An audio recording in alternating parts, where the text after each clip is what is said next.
people. Yeah, another big Ebola case with a nurse down in Texas. A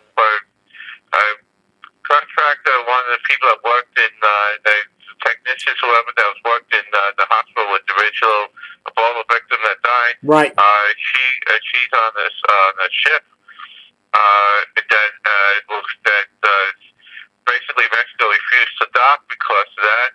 She finally told them that they found out after she boarded on the ship for the cruise that she worked in the hospital and touched and was working with the waste, the contaminated waste. Now, her negligence is the fact that she never mentioned before the ship. So the other negligence is the fact that the CDC and the Obama administration instead of quarantining these people for 21 days, they allow these people to self-quarantine, and that's nobody self-quarantine. If you take advantage of something, they'll take advantage of it. Right. So, okay, the same thing with the nurse that went into Cleveland, that flew in. They gave the okay, even though they knew that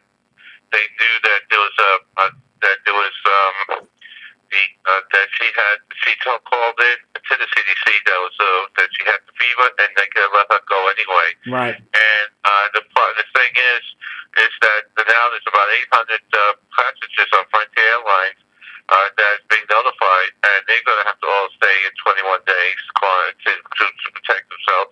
And several schools in Cleveland are now closed because of that. Right. And then you have people that are phonies, like the guy down here in Broward County, Fort Lauderdale courthouse, that said at a hearing that he had Ebola, but he didn't. But they had no choice but to clear the courtroom, and that closed the case on him for the day. So and under the Constitution, if they can't arraign him at the same time, he goes free. So that's that. Then you got one in D.C. that drew up on the bus and said that she came from one of the countries that had the outbreak, and when they took her to the hospital, they found out that she lied about it.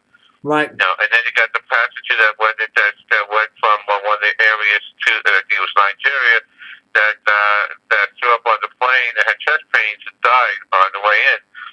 And Kennedy, and they're now checking to see if he had Ebola, but they say no, but we'll go check on that one. Right.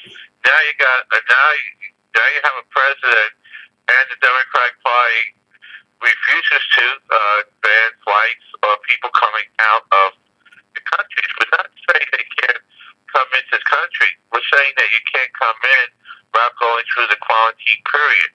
Right. In other words, you quarantine them for 21 days, then you take a blood test, a little crowd said, then you can come in.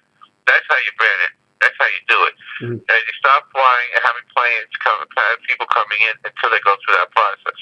Right. One thing. The Democrats and Obama refused to do that, even though there are now hints that he may be under critical pressure to just do that. Then you got. Then he named what they call a novel czar. So he has millions of czars running around doing nothing. And this guy here he